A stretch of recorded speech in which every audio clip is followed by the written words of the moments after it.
ফুটো, এ ফুটো, আরে কি হলো, ওঠ রে। বাড়া কি হয়েছে কি? সকাল সকাল ঘুমটা নষ্ট করছো কেন? আরে না, ঘুমিয়ে বাইরে গিয়ে দেখ কে এসেছে। আরে দেখলে ওরা যে আসে আসুক গে, আমাকে ঘুমাতে দাও। আরে বাবা, তোর সরু বাড়ি থেকে লোক এসছে, ওঠ। হ্যাঁ সে কি?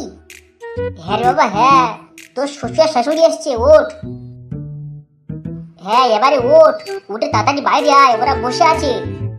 হঠাৎ করে ওরা এখানে কি করতে আসলো? বেয়ান, আমি আজকে যে কি খুশি আপনাদের বুঝিয়ে বলতে পারবো না। না মানে আপনারা এত বছর পরেও যে আমাদের বাড়িতে এসেছেন সেটাই ভেবে আমার খুব আনন্দ হচ্ছে। সত্যি বলছি বিয়ান, আজকে নিজেকে আমার খুব ভাগ্যবান বলে মনে হচ্ছে। মা বেয়ান, আপনি অমন করে কথা বলছেন কেন? পুরানো কথা মনে করলে কি আর হয়? আর ঘরেতে যা কাজের চাপ, আমরা যে আসবো সেটাও সময় পাচ্ছিলাম না। তবে আপনারা যখন এসে পড়েছেন তাহলে কিন্তু এত সহজে ছাড়বো না। সপ্তাহকালে এখানেই থাকবেন, তারপরেই যাবেন। আরে দাদা, কি বলেন না আপনি?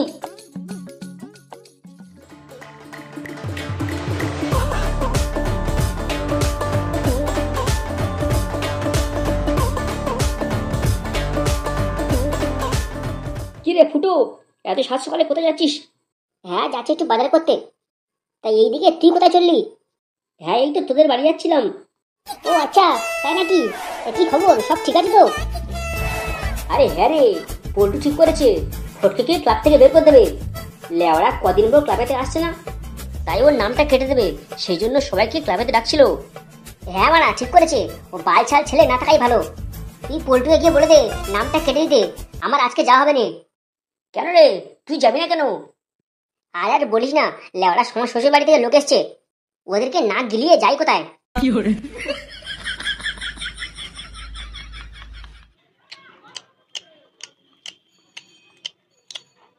আহা গিন্নি, আজকে রান্না যা করেছো না, লেওয়ারা অনেকদিন পরে মনে হচ্ছে কিছু একটা খাচ্ছি।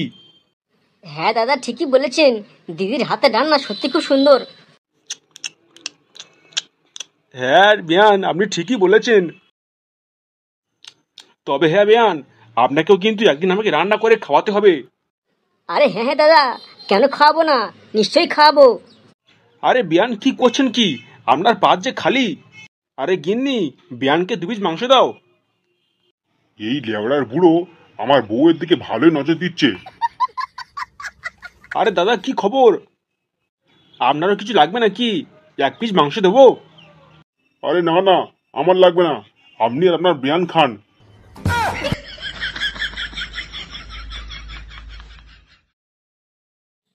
এই গেলো করেছে, কি বলছিস রে ফুটো? হঠাৎ করে এত বছর পরে তো সরোসরি তোদের বাড়ি থাকতে এসছে। হ্যাঁ রে মারা, তাহলে কি আমি কি মিথ্যে বলছি? লেওড়া বলা নেই কওয়া নেই, হঠাৎ করে একটা বাল ছিটতে এসছে। ব্যাপারটা তো গোলমেলে লাগছে। আর লেওড়া আমার বাপটাও কম নয়, আমার শরীরের সঙ্গে সারাক্ষণ গাঁড়ে গাঁট থেকে বসে আছে। ফুটো, তুই সাবধানে থাকবি, তোর সরোসরি ভাবগতি আমার সুবিধে লাগছে না। হ্যাঁ রে বাড়া, তার বলতে। আরে কি গো, কি হলো, তুমি এখনো ঘুমাওনি? আর বাড়া ঘুম।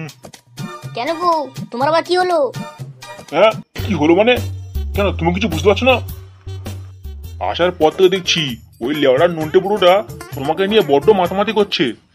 সব কথাতেই তোমার গাড়বো ধরে পড়ছে।